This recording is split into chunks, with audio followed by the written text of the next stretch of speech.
Okay, it is 11 o'clock, and welcome to the not-so-safe Sunday Brunch Space held by the Voice of San Francisco.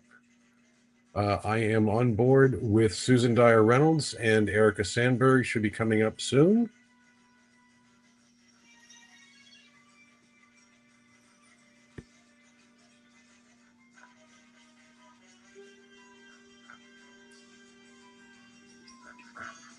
Hi, Erica. Erica, are you on board? Let's see if we can invite her again.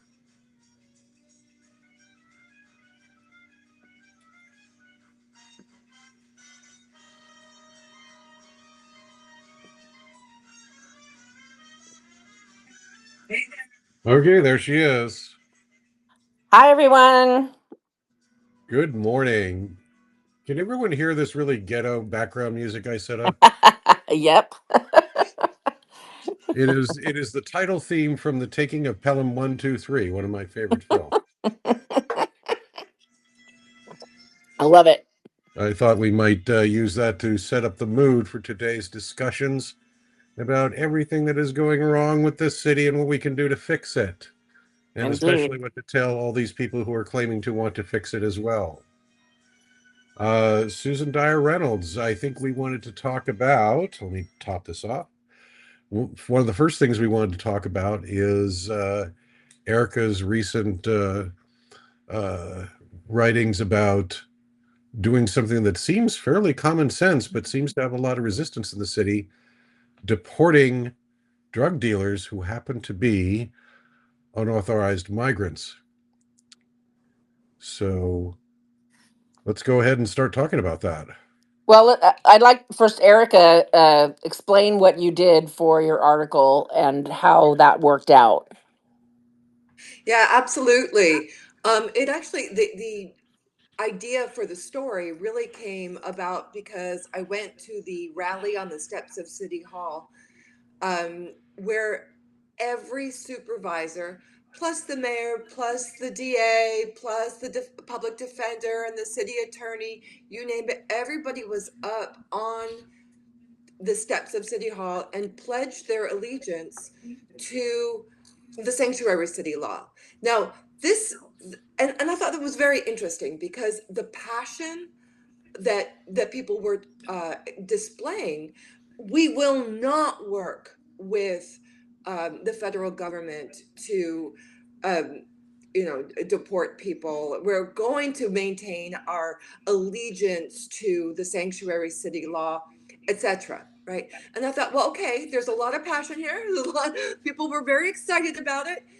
But what I did not hear, and this was so important, I did not hear the but what about the dealers? Because something that we all know, and unless you don't know, here's the facts. Most of the people who do sell fentanyl on the streets of San Francisco are not domestic born. They are from Honduras, and they're not called pejoratively or colloquially as hondos for nothing. This is where people come from. Even the Chronicle did an amazing story showing very specifically that the money was going toward building wonderful homes in Honduras from the money that they were earning and profiting from by selling fentanyl on the streets. So it was really like what I thought, well, where are we with this? Are we really, can you at least give it voice to, okay, yes, we're going to protect this vulnerable population, but we're not going to protect people who are selling fentanyl on our streets. So really, that was the whole idea of the story about where it came from. And so you asked the supervisors if they supported getting the cooperation going with ICE, which is the uh, federal government's arm that deals with people here illegally, for people who sell fentanyl. I And did. and the answer came back. Only two people responded. Well, Three, sort of three, yeah. four. So was yeah, four. Okay, so what happened was the reason I was focusing on the supervisors is because as a collective, they have at least as much power as the mayor. We have a very strong board of supervisors. They have an immense amount of influence on how the city deals with many problems, many issues. So I wanted to focus on them. Where were they with this? I contacted all 11. The vast majority did not respond at all. And I did it through an email. The vast majority just completely ignored the email. It's just like, okay, all right. So Sort of I like they sent, do their constituents. yeah, right, I know. So then I sent a follow up, and the questions were very upfront, very straightforward. It was, are you essentially, will you support uh, the deportation of people who are here illegally and who are selling fentanyl on our streets? You know, essentially, that was the question, and I wanted a yes or no answer. That's all that really needed, a yes or no answer. Do you or do you not? And I found it really remarkable that the vast majority just kind of ignored it and said we're not going to address that, which is extremely offensive to the San Francisco public. We are watching our streets dissolve and turn into a nightmare for business owners, community members, neighbors, visitors, our reputation, the deaths. We saw a record number of deaths on our streets last month. It's going back up. So it really, to me, demonstrated the lack of attention and lack of uh, concentration on the issue. They can make these amazing declarations. We support sanctuary city laws, but they can't do it for people who are dying on our streets. What's going on here? and and that's a topic I've covered for a very long time, a year or more prior to when the Chronicle, used their vast sums of money to travel to Honduras.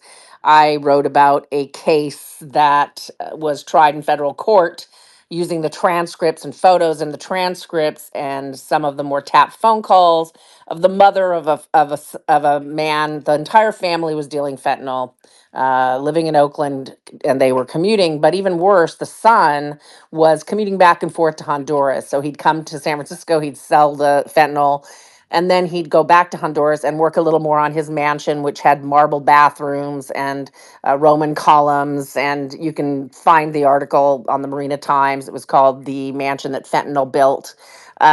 And there are tap phone calls where the mother says, "Oh, he's so exhausted from building. His house has turned into a mansion."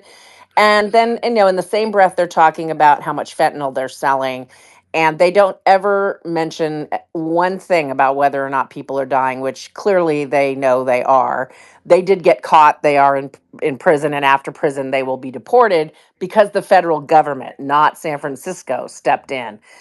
It's just a fact that these people have no caring whatsoever for the people that are dying. And one of my biggest issues with the supervisors, many of whom did not answer you, is their insistence. Jackie Fielder, who is Ronan 2.0, and Melger, stepping up saying, "Oh, they're victims of human trafficking," and these ridiculous stories. So I also did a story where I asked the DA for a list, of the human trafficking cases that had been tried. So since 2020, only one case has been tried. It was a nanny, not a drug dealer. And then I dug into the specifics of, where Honduras is and how they're handling it. The United States actually puts out every year a report on the different countries and their human trafficking efforts. And that is in my Reynolds Wrap coming out next week. But suffice to say, Honduras has actually cracked down on human trafficking, and the government is giving them, they're rated a number two now, not a number one, but a number two in their efforts. So clearly, the human trafficking they're seeing is 99.9% sex trafficking, so mostly children, and in specifically I found interesting was the LGBTQ, the marginalized communities that they use for human trafficking, which is something that you would think the city leaders in San Francisco would care about, but they clearly don't because they're too busy virtue signaling about saving, the immigrants who are in no danger of being deported. Yeah, no, that's Yeah. true. And but I do want to kind of call out the supervisors who did not respond because I think it's really important. We're looking at Connie Chan, Jackie Fielder, Danny Souter, Shaman Walton, Myrna Melgar, Bilal Mahmood, and Cheyenne Chen. And so it's this very large number who did not address it. And what I think is really key here is that the people of San Francisco, San Franciscans, by and large, said, we don't want people dealing drugs on our streets. And if they are from another country, we want them to go. We want them, we don't want them to be here. They really should be kind of basically giving the walking papers. You need to go. This is abusive. It's despicable, really, about what this. And so I thought that was quite fascinating and quite horrible, especially someone, I'm going to have to call out, but Bilal Mahmood, who his district is suffering very badly with the fentanyl crisis. Yes. So if you Mhm. don't have the cojones to step up and say, nope, you're right, we got to get rid of them, this is wrong, this is bad, then what are you doing? What are you Are you doing? talking about Bilal Mahmood, the new moderate supervisor in Mm. District 6, who is going to solve all the problems that Socialist Dean Preston could not? Let's just be honest here. He didn't support Prop 36. He wouldn't answer questions even as when he was campaigning about supporting getting fentanyl dealers out. And Danny Souter, same thing.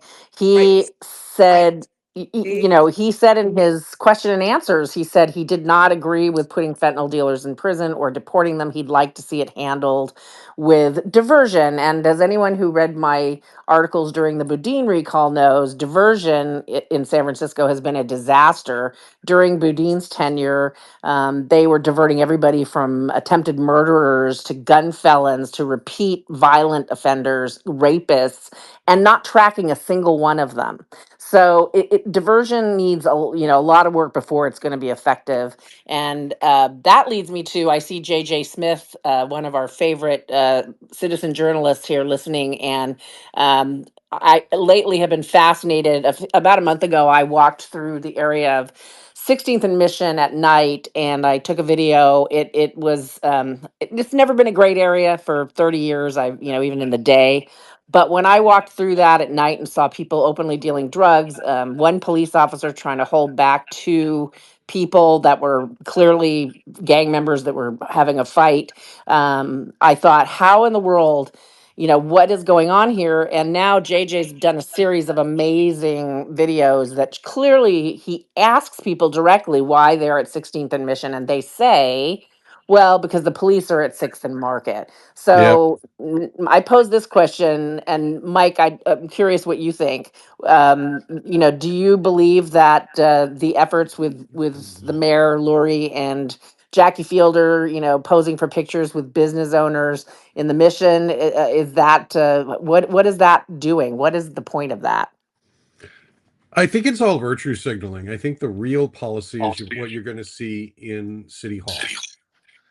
And there's going to be some level of difference. One of the things that really frustrates me about the whole issue of whether or not we should deport drug dealers is there's a lot of performative stuff, I think, on both sides. Erica has given a good view of the whole flavor of that uh, demonstration that went on a couple of weeks ago, which we covered in The Voice. There's a whole story about it if you go back. I was going around asking people, what their thoughts were. I asked Supervisor Dorsey, does this mean that there's not going to be any attempt to amend the sanctuary ordinance to put fentanyl dealers on that list of people that can be referred to the feds for deportation? And his response was, we'll see.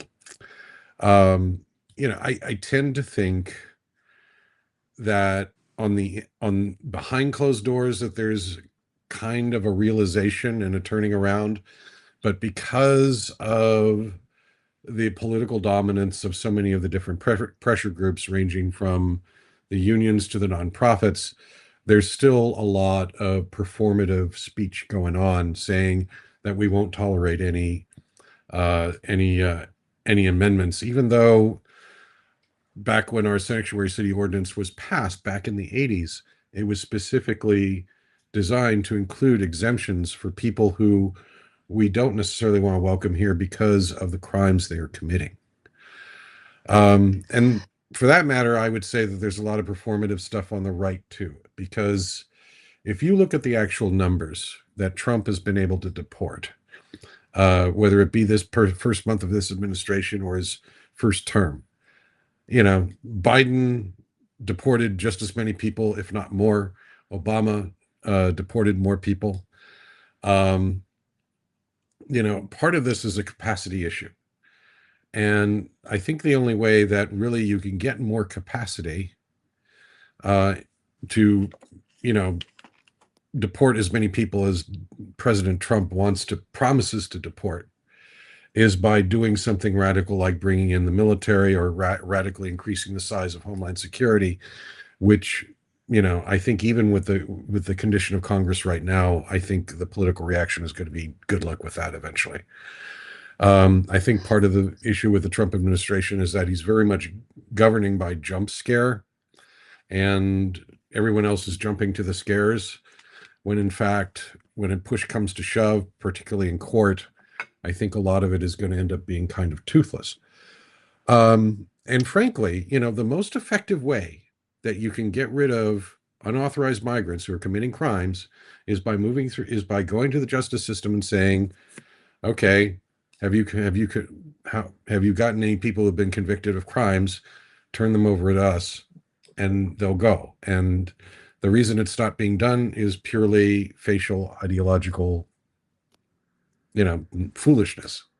Yes. And the judges, we have to put them front and center because it's not as if, Brooke Jenkins and the DA's office aren't asking for these people to be held. Judges are our bigger issue. I think Oh people yeah. assumed when we saw Chesapeake get recalled, well, that solves everything. I never said that. I've never said that Chesapeake caused the crime, nor did I say he was responsible for people, running crazy on the streets. What I said was he didn't ever put up any resistance because he was a public defender. So it was like having two public defenders. Brooke puts up resistance, but the judges are still the key because the judges still let them walk out the door and they're selling on the corner the next, 5 minutes after they walk out. And so judges, people need to pay a lot more attention. And that's one of the things we're going to start doing on The Voice. After we're doing a big fundraising effort right now. And anybody that would like to donate, please do go hit that donate button. And even if you donate, say $10 a month, less, however much you can, that'll keep this nonprofit media going. Because we are the voice of difference. That's no bones about it. Because I really don't think there's another publication that's going to say this out loud. But the judges need to start saying, let's call ICE on, we can't just keep having this guy go back out there and kill people by selling deadly fentanyl. Right now, we have judges that are also like this Sandoval. He comes up for reelection, what, in Oh 2 years? God. Yeah, so you know a little Yeah. about him because you've covered him for years as a supervisor and such. But this guy is just regularly letting violent criminals, drug dealers out. We have a lot of, there's nothing wrong. We need public defenders, but when you have performative public defenders, virtue signaling public defenders, uh, you're not going to ever keep these people in. So the justice system is broken, and the judges are a huge part of that. Yeah, I think one of the Yeah. major problems that we've had in this. Oh, Erica, go ahead. Oh, yeah. I just wanted to jump in and say, uh, to anybody who's listening, and this whole issue of the drug dealing, to step back and to kind of recognize, as San Franciscans, this doesn't just affect the people on the street, on in the Tenderloin Civic Center, south of Market, certainly the Mission District. Uh, the areas that are just the concentration is so extremely intense. It's the city as a whole. It's everything. It's every business.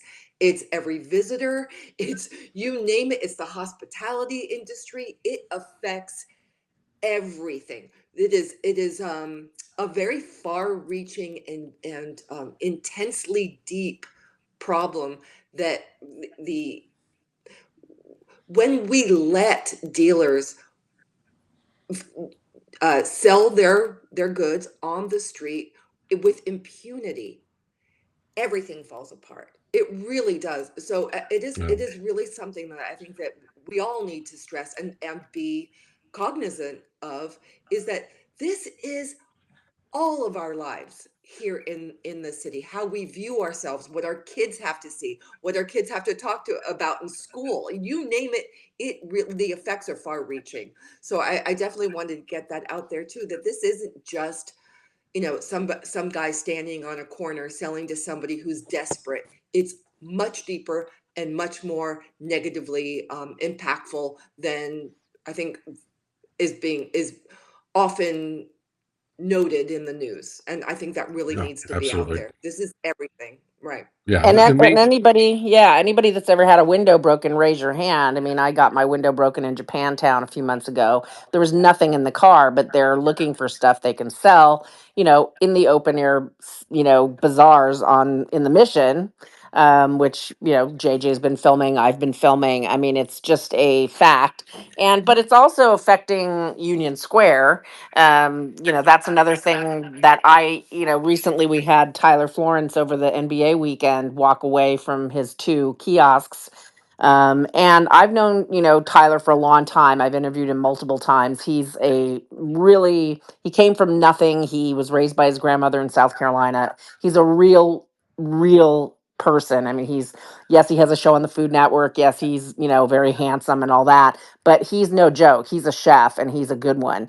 And he has a name, and it would have been great to have him there. But once again, Union Square is empty. The city, took out a $2 million loan from the state to fix the kiosk where he was going to do a rotisserie, but there was no rotisserie. So for a year, it sat vacant. Eric and I walked by it a number of times, said it was under construction. Nothing ever happened. So, I'm going to reach out to Tyler.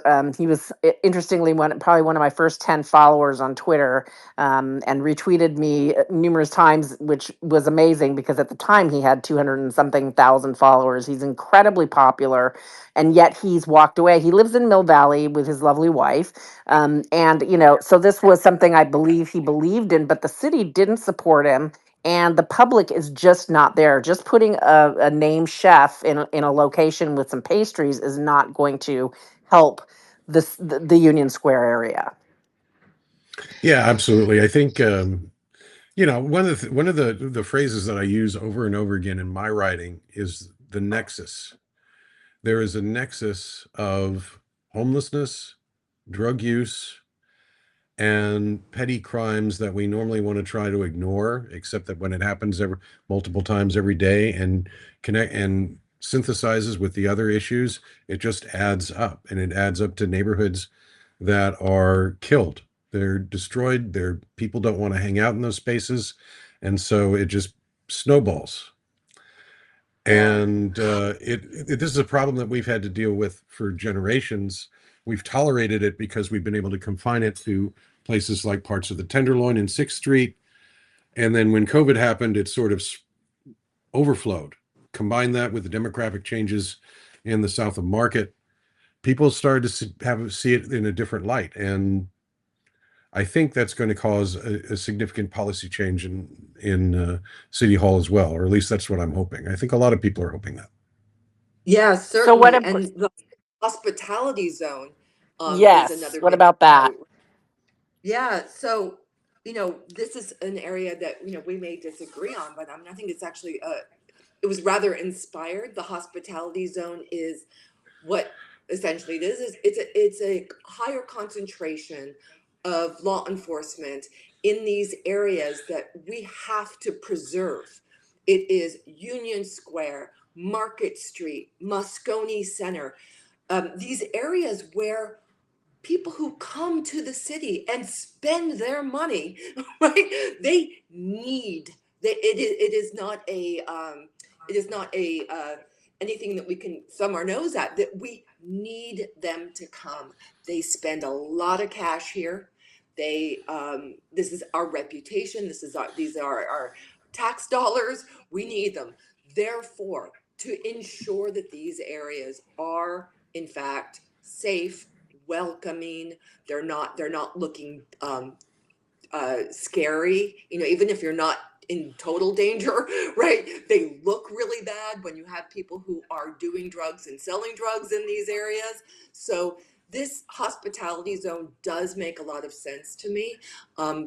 Daniel Lurie is definitely spearheading it. He's excited about it. This is something I'm personally excited about. And I think it is going to have a positive effect. I was just in Union Square, and let me give you an example. I was just in Union Square. Everything seemed to be uh, clean, safe, looking great, all of that. But about 2 months ago, I was there, and I'm watching these two guys in Union Square on the steps, completely doing the fentanyl fold, just using fentanyl right there on the steps of Union Square. And I thought, this is totally unacceptable. Absolutely 100% unacceptable. So I went up to the guys and I said, hey, wake up. You can't do that here. You cannot do that here. And they looked at me and they said, well, where are we going to go? And I said, that's not my problem. The point is, you can't do it here. So I kind of ran around them, like trying to find an ambassador. The ambassador was helpful. He's like, okay, well, now we need to find the cops. So then it was this whole rigmarole. That is something that we cannot afford, should not ever accept. So I think it's going to be a positive. It's going to be a net positive. But Mike, where is the policing? You went to the meeting, what the commission meeting? Where is Oh, the policing coming from? well, Chief Scott, during his regular summary at the last police commission meeting, mentioned, he was asked about some of the administration aspects of the hospitality zone, whether or not there'd be a dedicated station for it, and it looks like there won't be.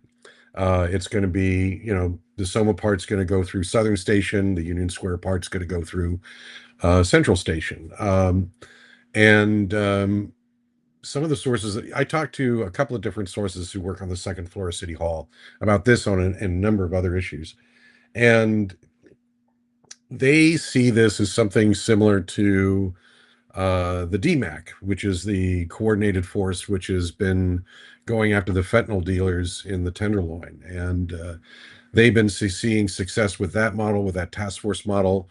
And I think the assumption is that they're going to see similar level of success with the hospitality zone run in a similar way.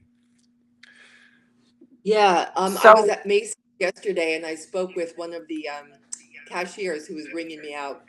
And I asked her if she has seen any difference, felt any difference. And I, her opinion is just one person, is anecdotal. And she does believe that there is a change for the better. So it was nice to hear. I didn't tell her who I was, didn't tell her what I do, but it was really nice to hear for the first time in a long time some positive uh, words coming from the poor Yeah. people who work at Macy's. I did a big story for Voice of San Francisco about what they go through, and it was not pretty, and it was certainly not acceptable. So I think now they're feeling a slight turnaround. So now that brings me to another thing, the police commission. Mike did a great story that I think helped lead the victim to get a restraining order against their harassers. But who were those harassers, Mike? Okay. Well, I would, what I would like to do is talk about the sort of sequel that's coming to that. That's going to be where that our readers are going to see Tuesday morning. Okay. Um, and that is, I think that there are going to be some significant changes at the police commission between this week and the coming months. Um, the people that I've been talking to seem to think that they're very optimistic about even people that we haven't expected to, support change on the police commission, which has generally the police commission has 7 members, I believe, 4 of which are appointed by the mayor, 3 of which are normally appointed by the from the board of supervisors. And the politics of the situation is generally dictated that those supervisors members are heavily influenced or captured by criminal justice nonprofits and the criminal defense bar, whereas you have more mainstream or pro police people being appointed by the mayor. And what happened this past year was that London Breed ended up appointing a person who seemed to be a fairly promising appellate attorney named Max Carter Oberstone to that commission.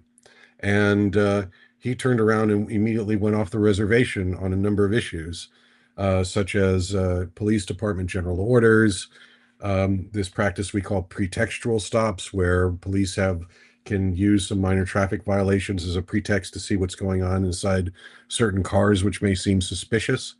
Um, and is now, in fact, after the police commission cracked down on those, this is now a subject of a lawsuit between the San Francisco Police Officers Association and the city, and any number of things. And basically, he was defying his own appointing authority, which, when you have a commission with multiple appointing authorities, you really just shouldn't do, because you're not only representing a certain demographic on that seat, but you're also representing who appointed you.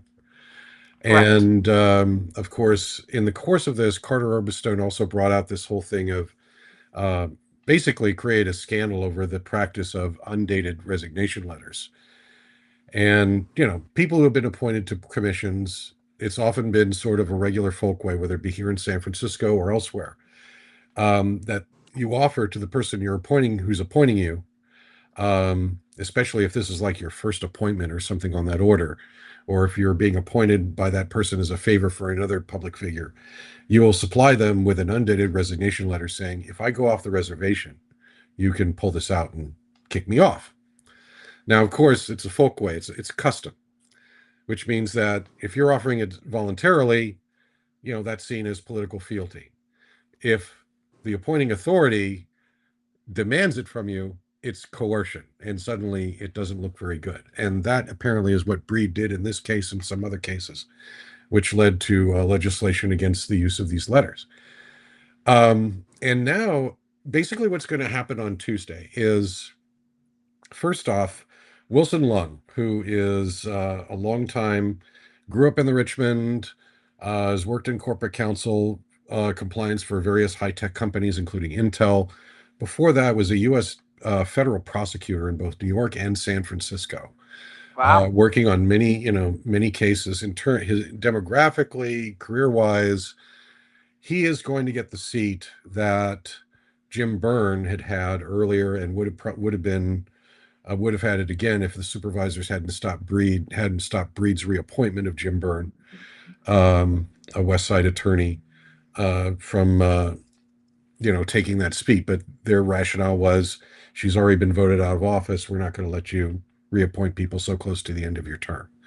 I So now, agree with that. exactly. So now Lurie is going to be able to appoint this person. He was unanimously approved by the Rules Committee, including the chair of the Rules Committee, Shaman Walton, which you not normally think Wow. would support someone like that. So that looks like it's going to be a done deal. On the Yeah, good sa- on Lurie. on the same day, they're going to be holding the Board of Supervisors are going to have a cow, which is to say that they're going to have a what is called a committee of the whole hearing on whether to remove Carter Overstone. Wow. And you would, based on the politics of the whole thing under Breed's term, you would think that this would be very a very close run thing. Um, they need a simple they need 6 votes. And the way I would normally do the math on that, you'd see like maybe 5 of the current supervisors would support it, 4 would definitely be against it, and then the mayor would have to go to one of 2 people in the middle to get their vote, and that might be kind of difficult given the issues of the day. But what I'm hearing is that they'd be surprised if he didn't get the 6 votes necessary to boot him, Wow. especially since Carter Oberstone was apparently approached twice by the Lurie administration saying, we kind of want to get somebody else. Would you be willing to, and apparently Carter Oberstone responded, nope, nope, I'm going to fight it. And, which is interesting to say the least. And Yeah. the sort of the final nail in the coffin there apparently is just Carter Oberstone. Well, shall we say that Commissioner Carter Oberstone apparently has a very oppositional personality with some people. Um, Mm. Last week, the San Francisco Standard, my alma mater, the Power Play newsletter related an issue that some people had with Carter Oberstone being reintroduced to Paul Yep, who is the mayor's new public safety coordinator, former police assistant chief, and apparently made some kind of crack about a bulletproof vest that did not go over well. Oh dear. And Carter Oberstone may have meant it as a joke, or he may have meant it in a what some people see as a usual sarcastic way, and that may have been the nail in the coffin for him. But we shall really find out on Tuesday.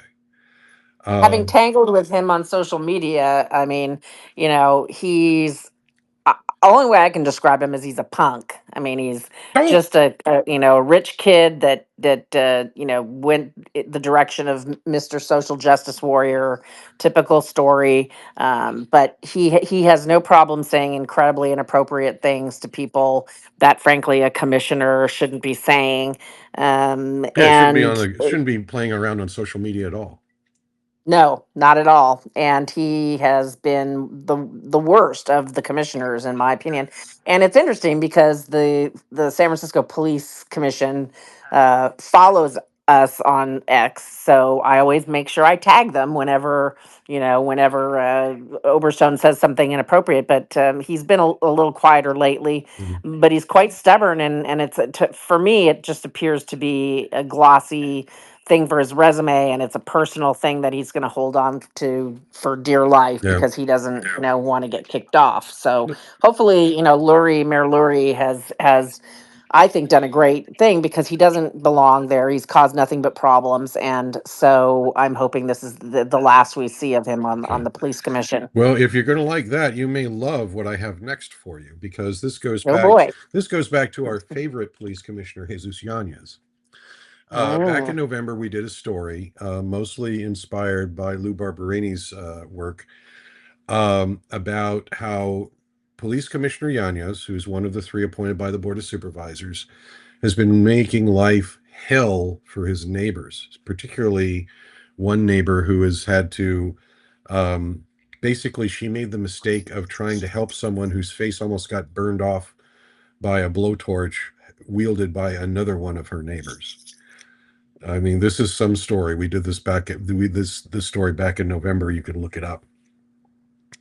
And she's been this poor woman has had to deal with having her security cameras stolen off of her front door, dealing with sexual slurs from Yanez and his lovely wife, who happens to be a deputy public defender. And there's a criminal case going on against the spouse, Yanez's spouse, And I think also the victim, Kristen Goody, has also been able to get out restraining orders against the couple generally. And because of that, well, I mean, not necessarily, we don't necessarily want to connect the dots right away, but guess when Jesus Yanez's term is up? I believe it's April. Yes. So that'll be a very interesting discussion among the supervisors, I think.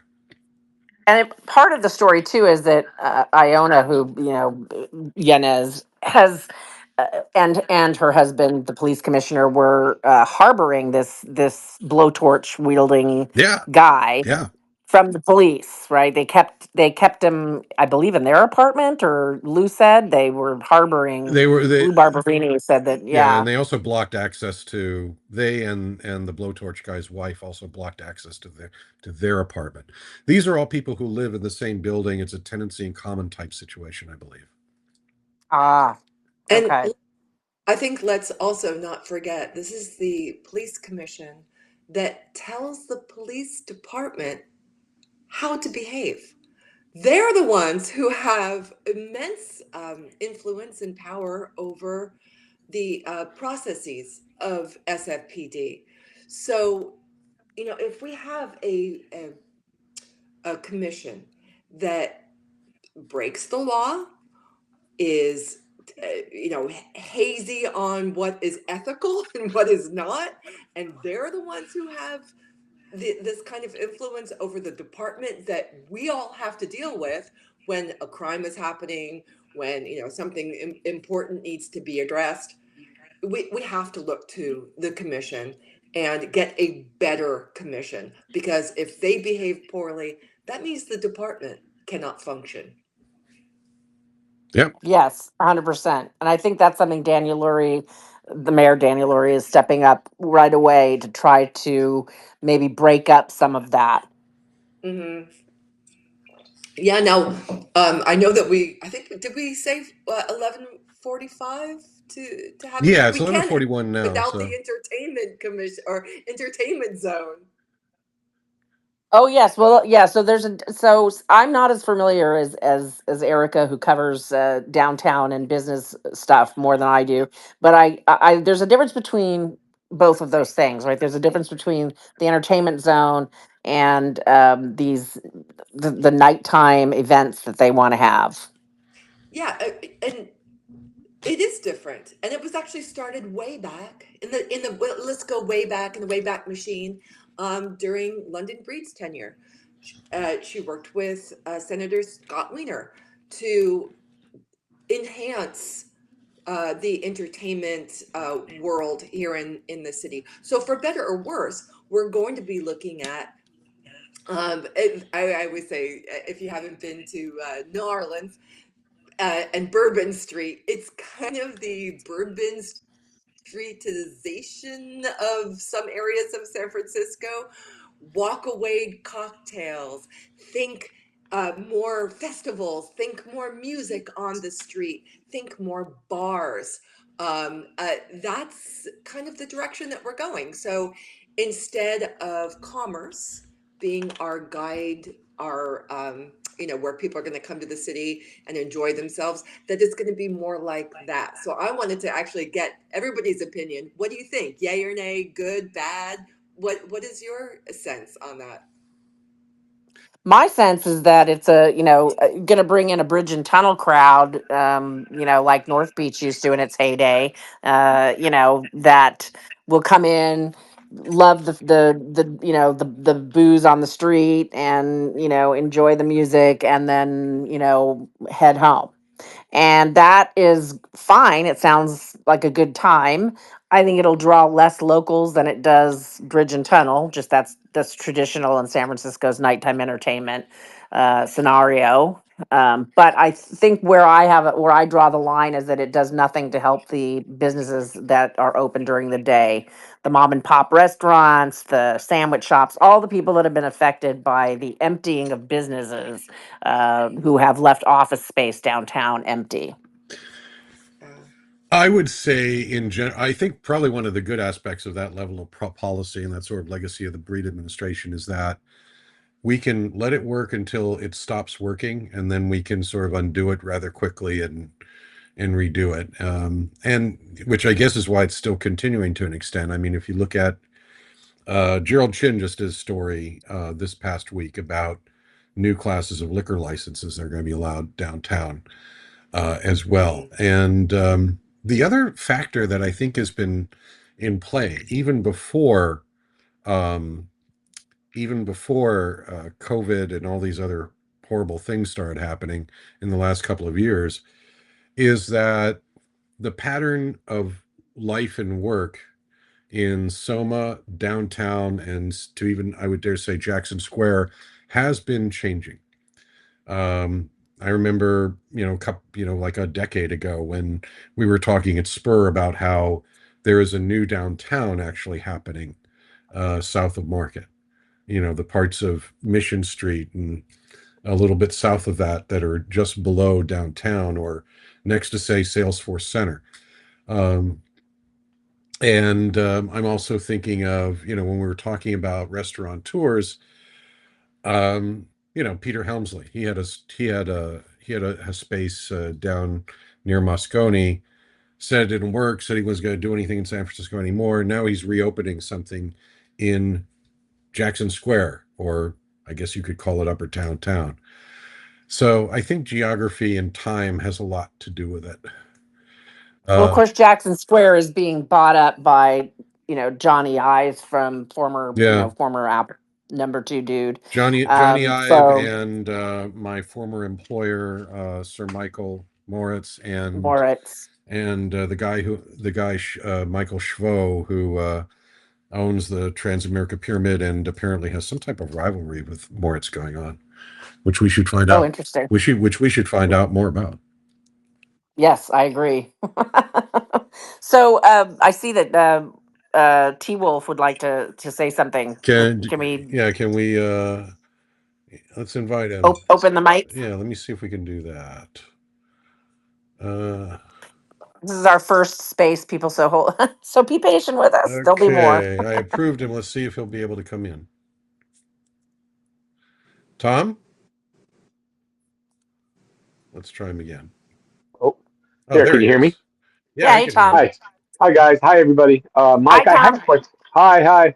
I have a question for you specifically about the police commission, and then if it's okay, I wanted to kind of give you some updates from my trip to Washington D.C. a couple of weeks ago because things are definitely changing at the federal level, and you're going to see that trickle down to changes in San Francisco in our response to homelessness and the drug crisis. But in regards to the police commission, do you have any inkling or idea of who they might be looking at to replace Overstone or the other guy that's going to be removed in April? And would you be open to the idea of having someone like from the community, let's say maybe someone that was justice involved, or maybe somebody from the recovery community who has experience with the police actually being on the commission?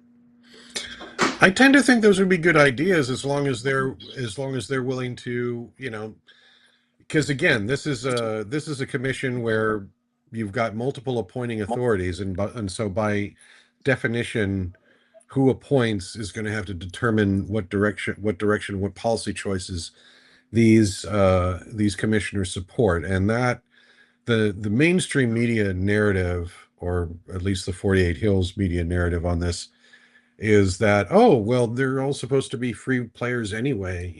They're like they were elected by the people or something. And it's, no, it doesn't work that way. It doesn't really work that way. But yeah, I mean, if regardless of background, if they are dedicated to the right policy, getting out of, reducing the emphasis on harm reduction and outreach, and that sorts of things, or giving the police the tools they need to do their jobs up and to the point where it might be abusive, and understanding where that line really is. Yeah, I think as far as actual future choices, Carter Oberstone's replacement, if he does get replaced, is going to be up to Mayor Lurie, and then Yanez, if Yanez gets replaced, is going to be up to the Board of Supervisors, and that's going to be pretty interesting. But again, if you look at the current balance on the Board of Supervisors, um, I think you're going to be seeing a movement at least to the center of policy choices on the police commission. I disagree. Don't. I don't think so. I think that I wrote a story for the Voice about that. I don't think we have a moderate board. I think you're going to find someone who's left of center. Maybe not as bad as Max, but definitely will be left of center. Interesting. Okay, and then I just want to let you guys know I was in DC a couple of weeks ago, and big changes are coming from HUD. You probably saw in the news that HUD has laid off a bunch of people, Mm. which is going to Yeah. make it difficult for them to disperse funding to places like in San Francisco. The reason they're doing that is that they're trying to claw back some of that money. That's really what the goal is. But the biggest thing is that I just want to let you guys know that Housing First, and this is based on me meeting with two members of Congress in DC 2 weeks ago, is on the chopping block at the federal level, and that it's Mm. going to be reformed into Wow. something called Housing Plus, which Wow. is going to require a minimum of 30% of all permanent supportive housing that's funded by HUD to be drug free, which kind of Wow. leads right into Assembly Bill 255, which would force the state of California to reform their Housing First laws to allow for state funding for drug-free housing, and also speaks to what Dorsey's trying to do here locally in San Francisco around recovery housing. And the reason I bring that up is that we all know drug dealing is a huge problem, but we also know that we still have 8,000 people on the street, most of whom are struggling with drug addiction, and there's nowhere for them to go. And while setting up 1,500 shelter beds or 1,000 beds is a great idea, because that'll help mitigate some of that crisis, you need to actually break the cycle of addiction. And if you talk to anyone on the street that uses drugs, and JJ could probably attest to this, they've all been to rehab, many of them multiple times. And the Yep. reason they relapse is that they get put into an SRO in the Tenderloin after treatment, or they go right back to the street. So And the drugs are funding still those there in type, the environment. and that's right. That's correct. So into place drug-free housing that has accountability, that has drug testing, that has case management, is the only real way to break this cycle and over a longer period of time reduce the open drug scenes that you see on the street, because you're doing a net reversal at that point of people who are actively using drugs. So I just wanted to throw that out there. Big changes are coming from the federal level.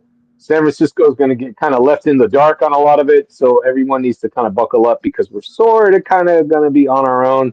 Because yes, Hey, Tom, yeah. can I put you on the spot here since you're a Voice contributor and ask you to write a piece about this for us? Oh, sure. I'd be happy to. Yeah. Yeah. I haven't been able to, I've been too busy to write, but I love doing it. So I'm happy to get back to it and knock Great. one out for you. But yeah, big Yeah, 'cause changes I didn't coming. know So about this. yeah. So Yeah. everybody buckle up. Big changes coming. Anyway, Yeah. that's all. Thank you. Great. Absolutely. Great. On that note, On that note, we are already overdue. It's 11:52. so I Thank you. say we. Say again. Yeah, and I think it went well. Our first one, we're a little, obviously this is our first one, so bear with us, but Yeah. uh, we'll get better at the technology part of it. It's really not that complicated. I mean, I used to work at Apple. You'd think I'd be better at this stuff. Well, Okay, cool. Happy Sunday. absolutely.